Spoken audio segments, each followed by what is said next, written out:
What's up everyone, my name is Josh and this is Josh Unboxed, and welcome back to the Daily Grind, a video series in which I talk about particular cards, plays, strategies, and news and how it affects the overall sports card market. I guess in other words, it's a way for us to help navigate through the craziness that is the sports card market of today, and also a way to help us try to get more informed in order to make much more sound purchases. Today I wanted to talk about a particular card that I picked up the other day. I showed it on my weekly pickups video, and that is the 1997 E-X2000 Star Date 2000 Derek Jeter insert card. Now, if you're a basketball card collector, or if you're here from the basketball side trying to jump into baseball, this card looks very familiar, and that's because it's the exact same design as that 1996 EX2000 Kobe Bryant rookie card. When I was doing my research and looking into various inserts from the 90s, especially for baseball, because I was more of a basketball guy,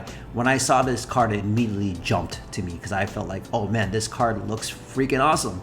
And rightfully so too, because that design for Kobe Bryant is just beautiful. But I know, once again, with basketball and baseball, we're kind of comparing apples to oranges. One of the biggest things about that Kobe Bryant card is that it does fall within his rookie year in 1996. However, this Derek Jeter card falls into 1997, which is in his rookie year. So there might be a little bit of price discrepancy between that and the fact that baseball and basketball are two totally different price points, with basketball having the most hype and being the most global sport and more eyes on it gives that Kobe Bryant card more value, and plus it's Kobe Bryant.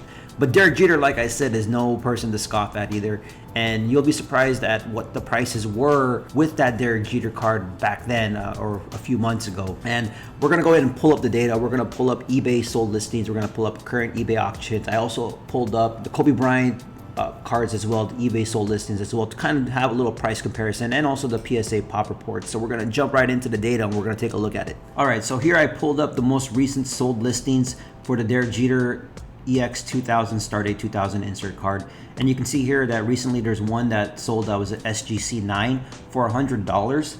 And then if we go down to the raw data, we're seeing $9.99 here, $17, $12, $8.50, $8. This $8.51 was the one that I bought.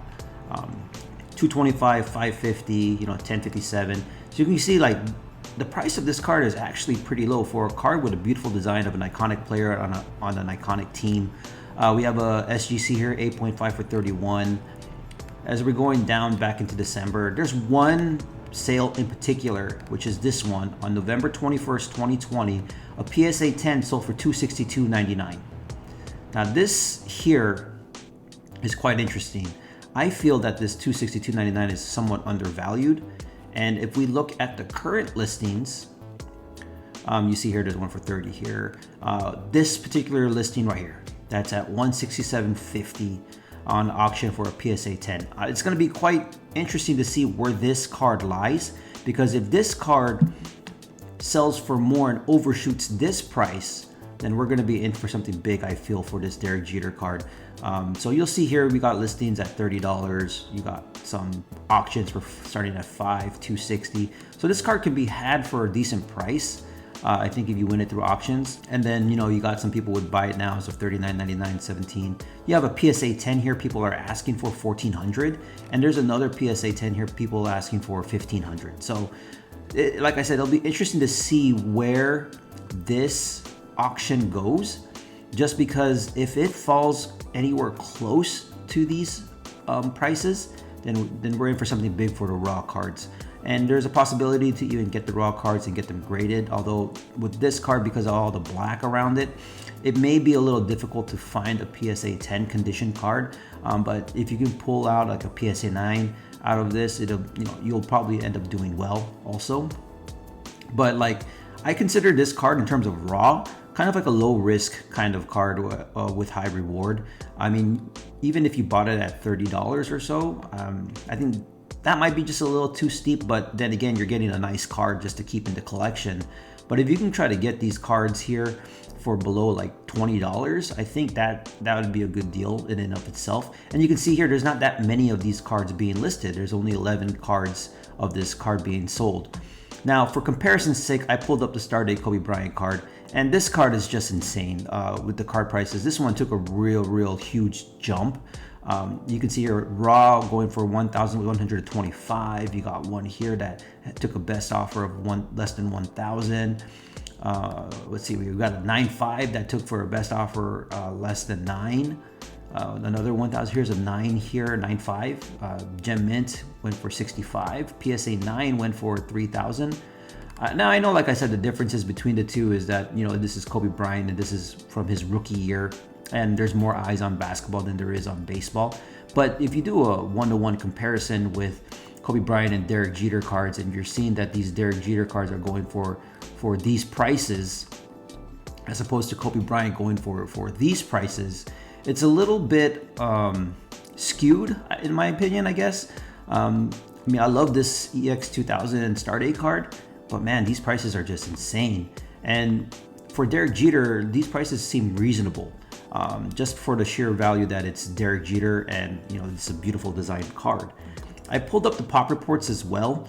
So for Kobe Bryant, you can see 601 cards were graded with an 89 Gem Mint rating, or with an 89 Gem Mint population. And then also here we got 263 of the PSA 9s. When we pull up the Derek Jeter for comparison's sake, we only have 83 graded, but we have more 10s than we do 9s. I think people were just being very selective as to grading this card. That's why we see a higher gem rate versus everyone trying to buy this card and trying to get this graded. Because I think once the Kobe Bryant card started seeing a boom in their prices, a lot of people were trying to buy raw and trying to get it graded, trying to get this PSA 10 or 9. But you can see that here, we got a lot of 6s and 7s. However, with the Jeter, we don't really see that here, where people are trying to buy it and trying to get it graded. Like I said, I think most people are trying to be selective on it. But I do feel there's some good value with this Jeter card, and it'll be interesting to see, like I said, where this auction ends up going. So like I said, the Derek Jeter card, the E-X2000 Star Date insert, it's a beautiful card, and I feel like there's some value in it. If you can get it at a low price, I think it'll just take some time for it to appreciate. And as people start jumping on into other avenues of the sports card market, and people from basketball trying to jump into investing in some baseball cards because the discrepancy between the prices is kind of big, and they run into this Jeter card, I think you might see some run up on it, but that might be for a while. But like I said, this is just a nice card to hold, and if you can try to get these in good condition and get them graded, I think you have a potential to really get a huge multiplier out of it. But like I've been saying, you know, that one auction is going to be interesting to see where that ends up, because that'll determine where the market for this particular card goes. So I hope you found some value in that. Once again, you know, if you did, go ahead and hit the like button. If you haven't yet, consider subscribing. I do these things every day. I'm a big sports card guy. I'm a big sports guy. I enjoy all sports. I love talking about sports cards and trading cards. I think it's a fun outlet from the daily grind of life. But I really do hope you guys do find some value in this. And with that being said, my name is Josh, and I'll see you guys in the next video. Later.